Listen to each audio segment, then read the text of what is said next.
नमस्कार। आज का हमारा ये प्रोग्राम एक ऐसी मखमली आवाज़ को समर्पित है जिसे सुनने वाला एक अलग ही दुनिया में खो जाता है। 1950 से लेकर 70 के दशक तक फिल्म इंडस्ट्री को अपनी आवाज़ से सराबोर करने वाले तलत महमूद को आज हम याद करने जा रहे हैं। तलत महमूद, जिन्हें इस दुनिया को अलविदा कहे कई बरस गुजर गए हैं। 1998 में वो इस दुनिया को अलविदा कह गए थे, लेकिन अपनी आवाज़ और अपने गाए गीतों के जरिए वो आज भी लोगों के दिलों में बसते हैं।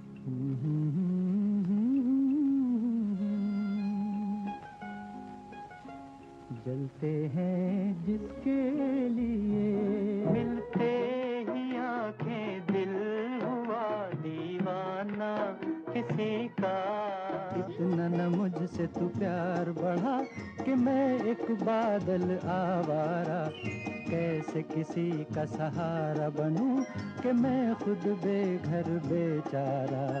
इसलिए तुझसे मैं प्यार करूं कि तू एक बादल आवारा, जन्म जन्म से हूँ साथ तेरे, है नाम मेरा जल की धारा।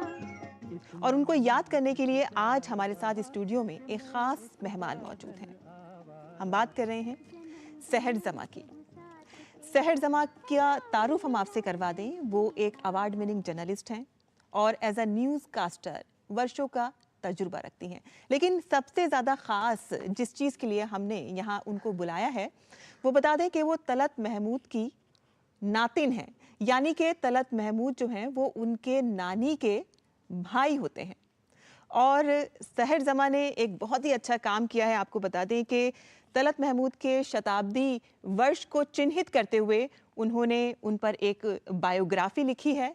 ये बायोग्राफी में उन्होंने उनके ज़िंदगी के तमाम पहलुओं को कुछ इस तरह से छुआ है कि शायद वो कहीं और आपको ना मिल सकें। तो आज हम उसी पे बात करेंगे और हमारे साथ इस वक्त मौजूद हैं सहर जमा। बहुत शुक्रिया आपका। बहुत ही करीबी और बहुत ही प्यारा रिश्ता आपका उनसे रहा है जी। तो जाहिर सी बात है कि मैं आपसे यही जानना चाहूँगी कि जब आपको ये कब महसूस हुआ कि ये जो आप गीत सुन रही हैं या ये जो आवाज़ आप सुन रही हैं वो एक ऐसी आवाज़ है जिसे लाखों लोग पसंद करते हैं, और कब आपको ये एहसास हुआ कि ये फिल्म इंडस्ट्री की एक बहुत ही मशहूर आवाज़ है, आप तलत महमूद को सुन रही हैं? देखिए, हमको बचपन में तो एहसास नहीं था इस बारे में। 10-12 साल की उम्र में पता चला, बताया गया फिर थोड़ा, मगर तब भी कोई फ़र्क नहीं पड़ा बिकॉज़ एक बच्चे के लिए एक वो नाना ही रहे घर जी। पे जो मज़ाक करते हैं। जो हमारे गर्मी की छुट्टी में जब हम बम्बई आते थे तो हम उनको बम्बई नाना बुलाते थे, क्योंकि वो बॉम्बे में रहते हैं तो वो बम्बई नाना ऐसे उनका नाम पड़ गया। तो उनके साथ वक्त गुजारते थे स्कूल की गर्मी की छुट्टियों में। And it was always about going to the summer holiday, और नाना के साथ वक्त गुजारना। वो घुमाने ले जाते थे अपने बेटे खालिद महमूद को, बताते थे कि ये बच्ची को घुमाने ले जाओ, बच्चों को आइसक्रीम खिलाओ, जूहू ले जाओ, जगहें दिखाओ। तो इट हमेशा उसी के बारे में था। ऐसी कोई म्यूज़िक, गाने, मुशायरा, शायरी, गज़लों की ऐसी कोई बात नहीं होती थी।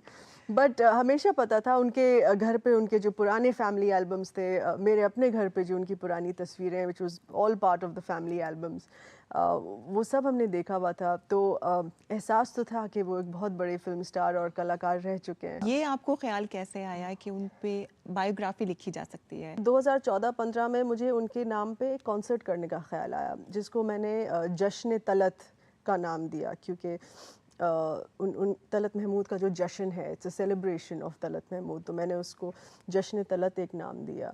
और वो ख्याल इसलिए आया क्योंकि उसमें भी एक बहुत ही पर्सनल मेरा किस्सा जुड़ा हुआ है।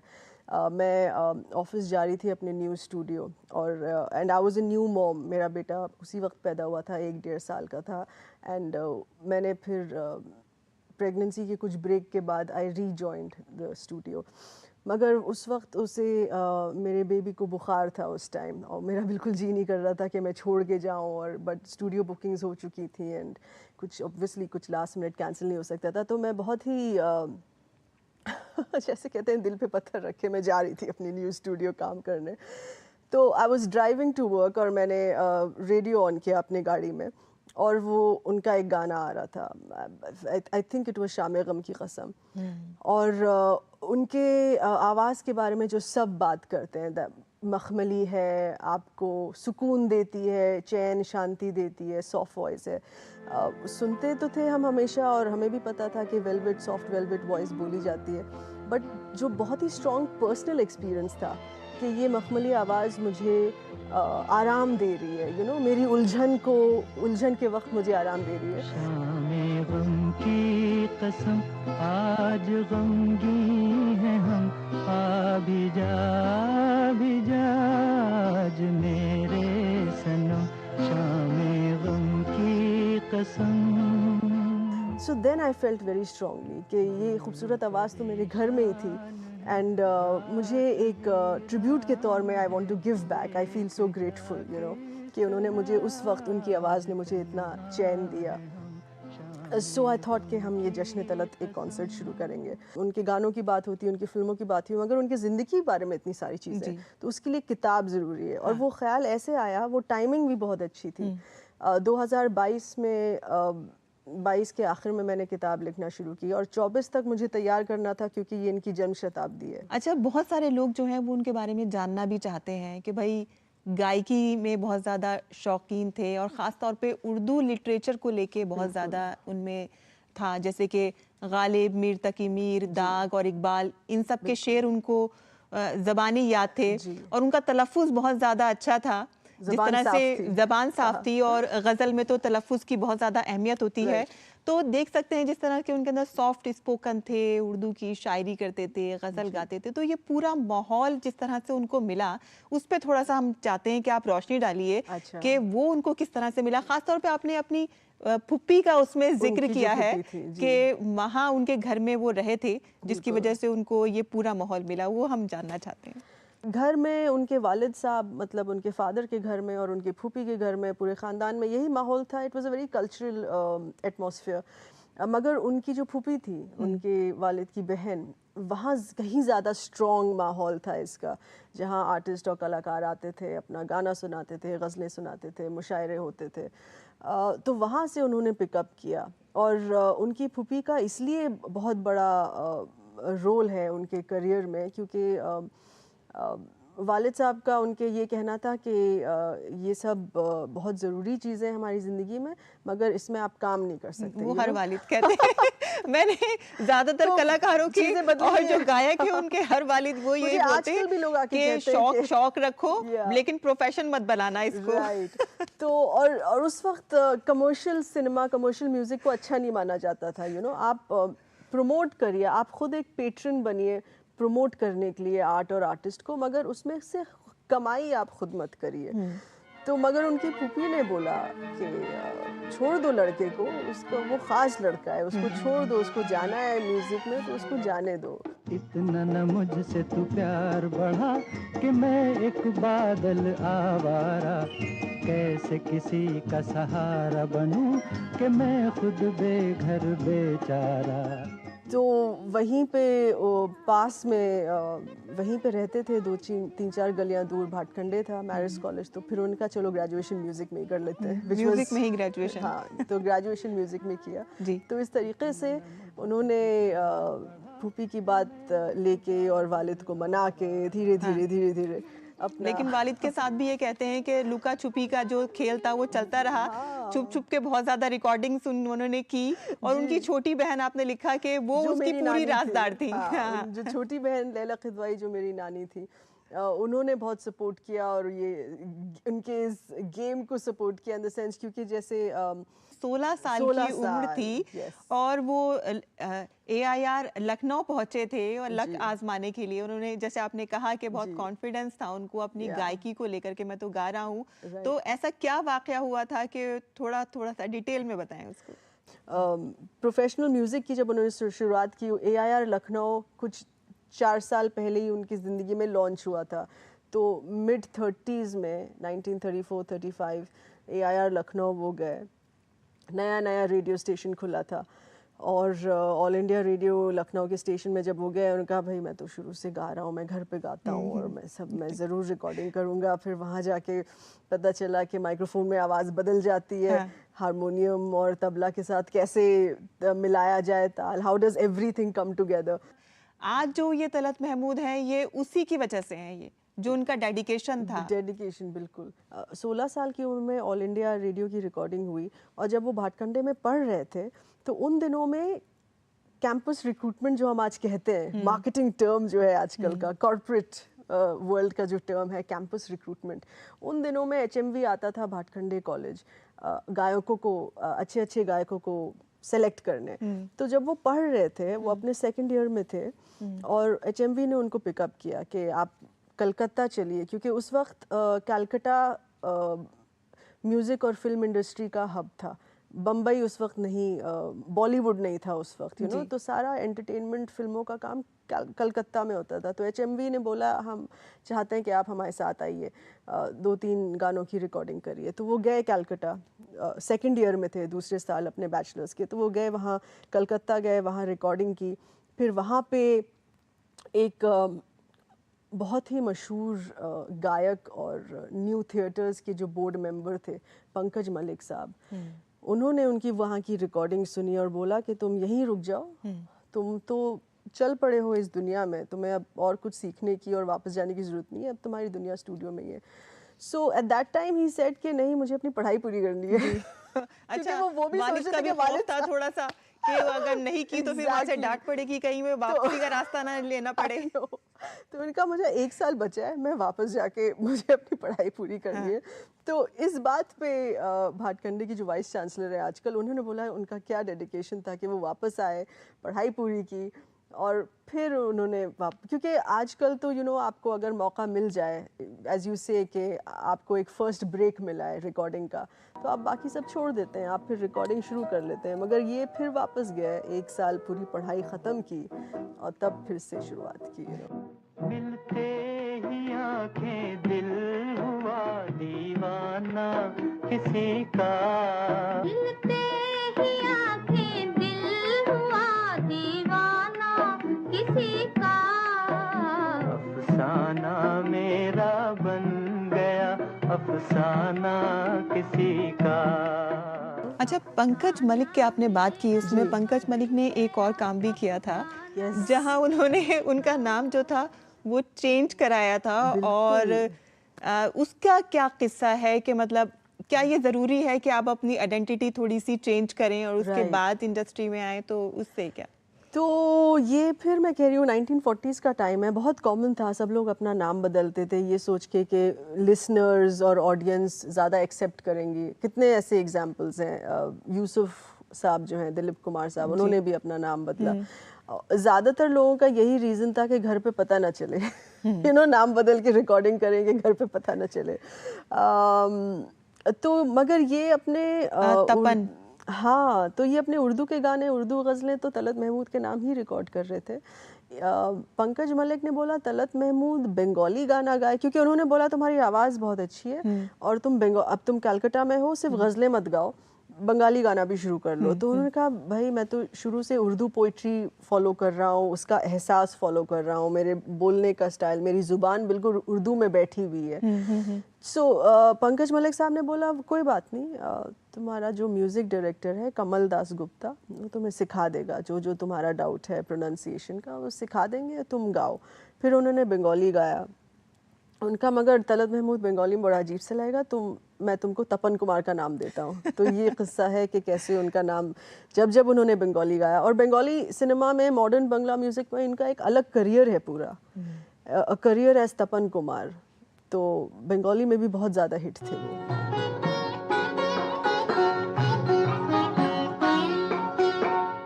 रूपे रोई प्रदीप जेले की होबे तुम्हार, কাছে কেউ না এলে বার, মনে রই এত মধু কেন জমেছে, যদি কেউ না থাকে নেবা। कलकत्ता के साथ बहुत ज़्यादा यादें उनकी साथ जुड़ी हुई हैं। महाराष्ट्र में भी मतलब मराठी में भी उन्होंने गाने गाए जी। और ये हम कह सकते हैं कि एक मल्टी टैलेंटेड आवाज़ लोगों को सुनने को मिली।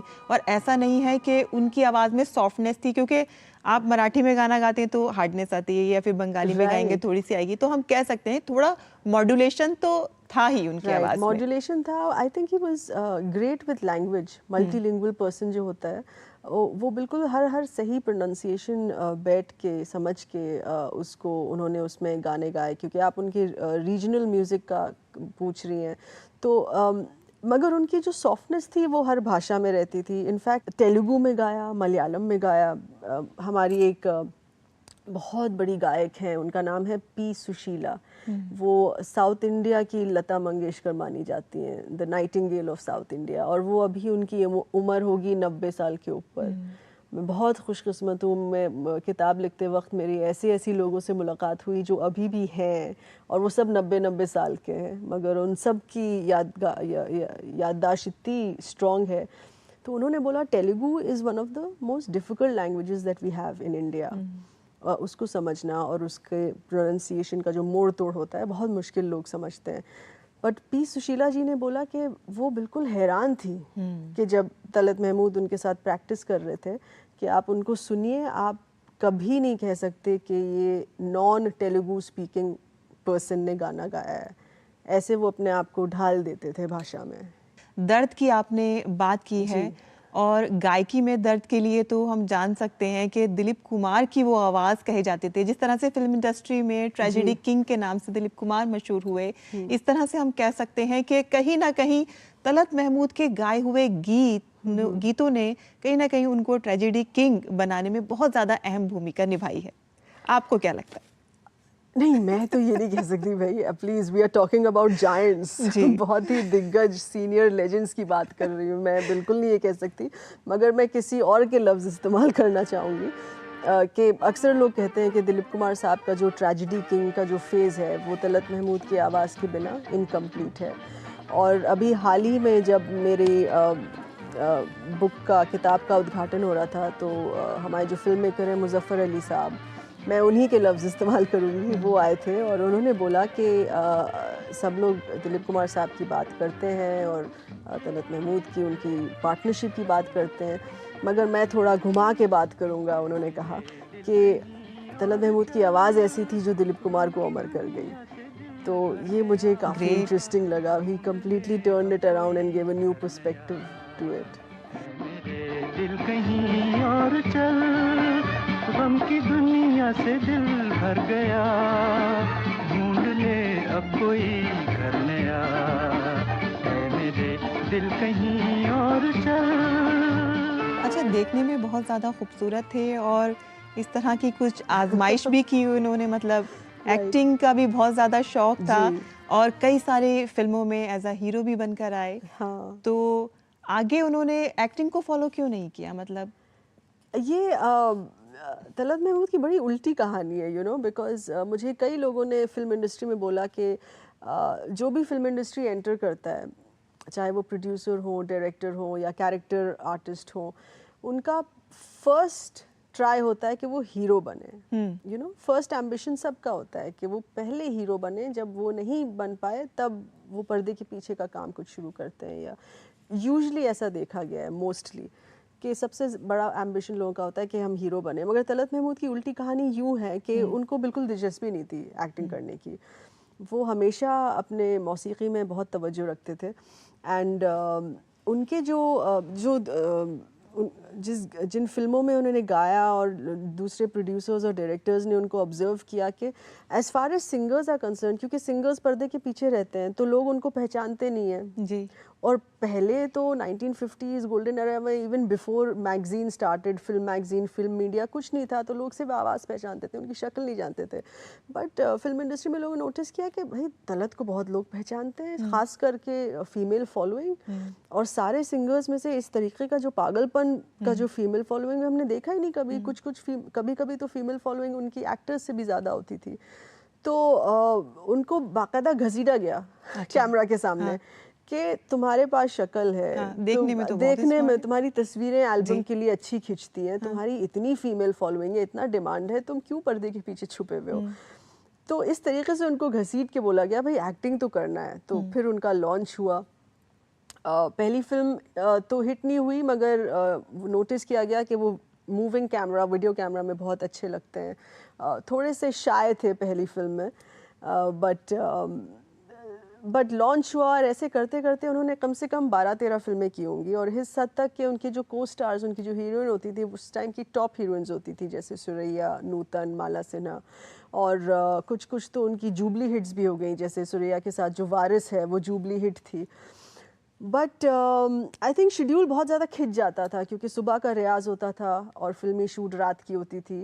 फैंस उनके बहुत घबरा गए कि आप छोड़ रहे हैं गायकी, ऐसा ना हो आप गायकी छोड़ दें, एक्टिंग में इतने शामिल हो जाएं। फीमेल फैंस की आपने बात की, सुरैया के साथ बहुत ज़्यादा उनका लगाव राइट। रहा है और किस्सा भी बहुत ज़्यादा कहे जाते हैं उनके। आप भी कुछ इसके बारे में थोड़ा सा डिटेल बताएं। सुरैया के साथ उनकी दोस्ती बहुत अच्छी थी, माला सिन्हा के साथ बहुत अच्छी दोस्ती थी। सुरैया जी के साथ जो उनके डुएट्स हैं मिर्ज़ा गालिब के, बहुत ज़्यादा मशहूर हुए।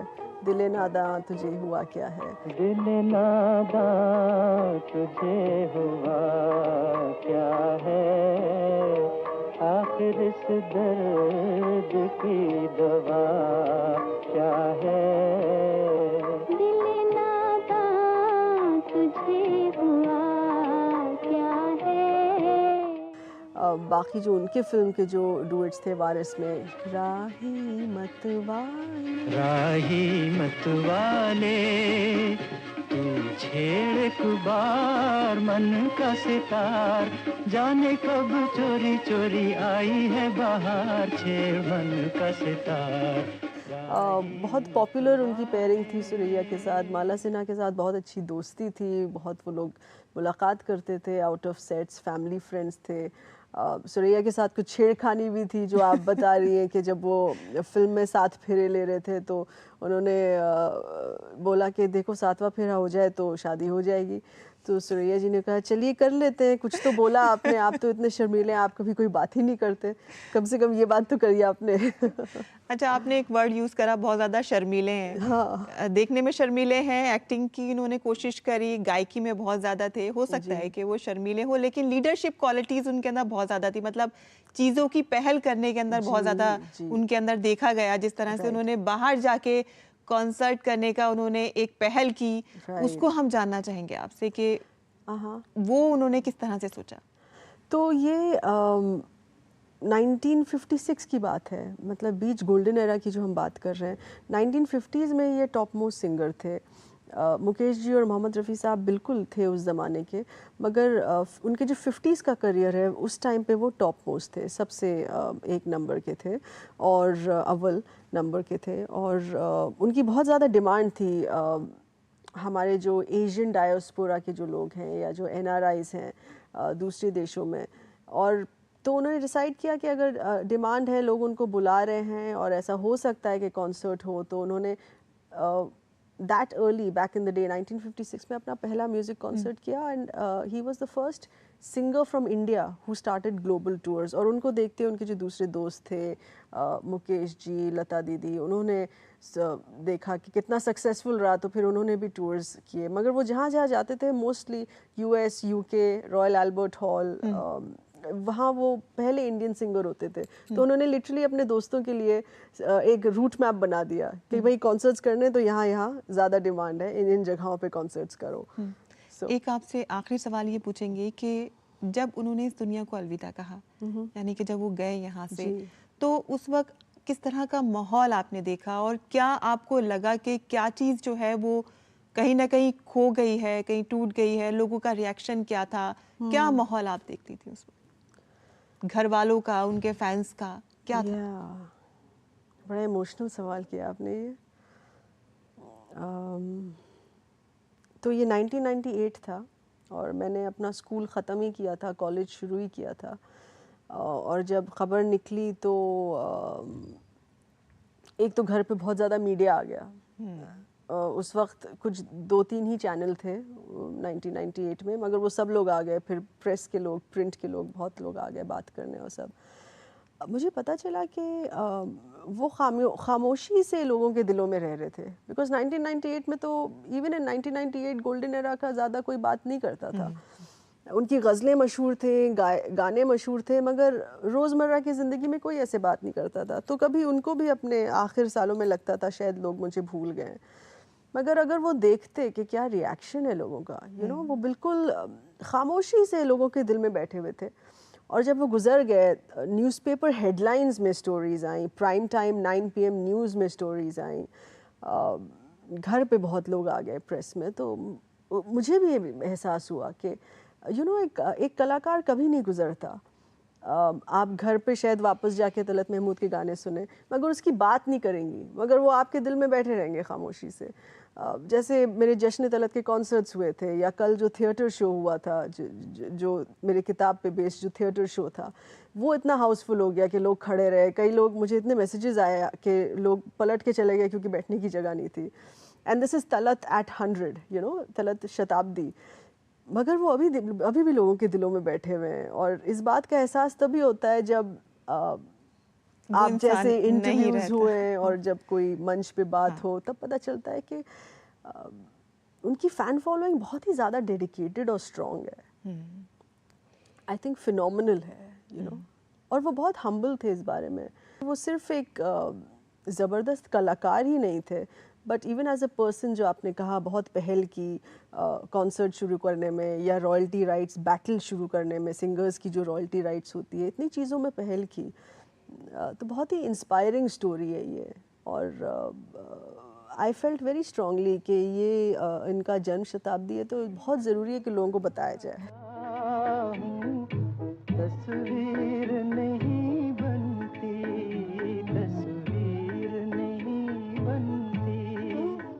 तो सहर जी, बहुत बहुत शुक्रिया कि आप यहाँ पर आईं और तलत महमूद से जुड़ी हुई इतनी खूबसूरत और इतनी प्यारी यादों को आपने यहाँ पर ताज़ा किया। बहुत शुक्रिया आपका। तो अगले हफ्ते हम फिर हाजिर होंगे आपके लिए कुछ नया लेकर। तब तक के लिए हमको इजाज़त दीजिए। Bye bye, take care and नमस्कार।